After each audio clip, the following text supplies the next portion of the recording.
Bom, pessoal, retornando aí a videoaula no dia 1º de abril, a gente estava falando sobre vaso de pressão.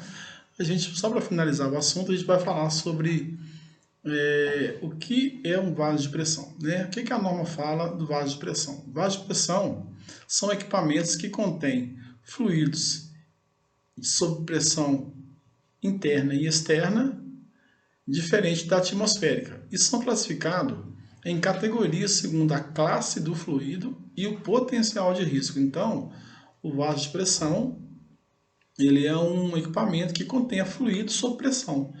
Qualquer fluido inflamável, corrosivo, está dentro de um compartimento, de um tanque, e ele tem sob pressão. Isso é um vaso.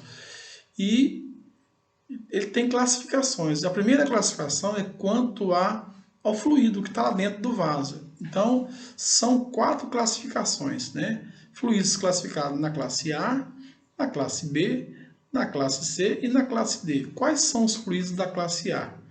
Fluidos inflamáveis, os fluidos combustíveis com temperatura superior a 200 graus, os fluidos tóxicos com limite de tolerância igual ou inferior a 20 ppm, que são partes por milhões, hidrogênio e acetileno. Esses são os fluidos que são mais perigosos, né? São os fluidos de classe A.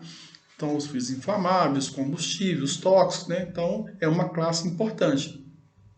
E temos também os fluidos de classe B. Quais são os fluidos da classe B? São os combustíveis, né? Fluidos combustíveis com temperatura inferior a 200 graus. Os fluidos tóxicos, né? Com limite de tolerância superior a 20 partículas por milhão, 20 ppm, né? São os vasos de pressão de classe B. Quais são os vasos de pressão de classe A? Aqueles que têm vapor de água, têm gases asfixiantes simples ou ar comprimido, né? O de classe D é outro fluido que não está enquadrado nas outras 3 classificações, né? A, B e C.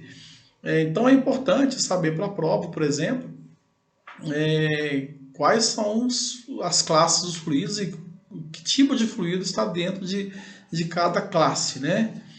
Pois bem, e se tiver dentro desse vaso de pressão, vários tipos de fluido. O que a norma diz, né? Então, quando se tratar de uma mistura, deverá ser considerado para fins de classificação desse vaso aquele fluido que apresentar maior risco, né? Então, se eu tiver dentro do vaso um fluido inflamável e um fluido tóxico, ele deve ser classificado como classe A, porque o fluido inflamável ele é mais perigoso, né? Tranquilo? Então é o seguinte, a primeira classificação é com relação aos fluidos, classe A, B, C e D. A outra classificação é por potencial de risco, né? Qual dos vasos de pressão são mais perigosos, né? E como é que é feita essa classificação? É em função do PV, que é a pressão vezes o volume, né? A pressão máxima de operação, que é a MPa, e o volume, que é medido em metros cúbicos. Então,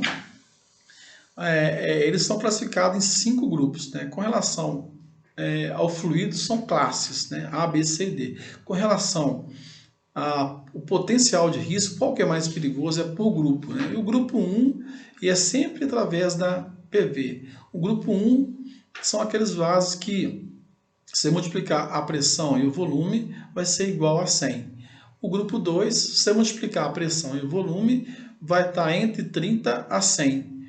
Né? Isso aí, kPa, né? Ou melhor, MPa, né? Megapascal.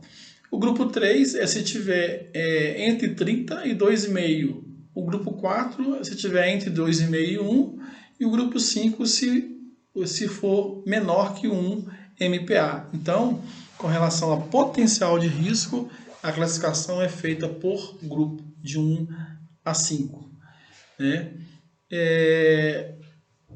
E o vaso de pressão que opera em condição de vácuo, né, que são poucos, deve se enquadrar nas seguintes categorias. Então, se tem um vaso de pressão a vácuo, por exemplo, ele vai entrar na categoria 1, que é o mesmo para a categoria de inflamáveis ou combustíveis, e na categoria 5, que é para outros fluidos. Né? Então, a norma traz uma tabela, né, que vai mostrar os grupos de potencial de risco e a classe do fluido. Então, tudo que eu expliquei aqui vai estar dentro de uma tabela da NR13. Ok? Então, aqui encerramos a aula do dia 1º de abril. Até o próximo encontro. Um abraço.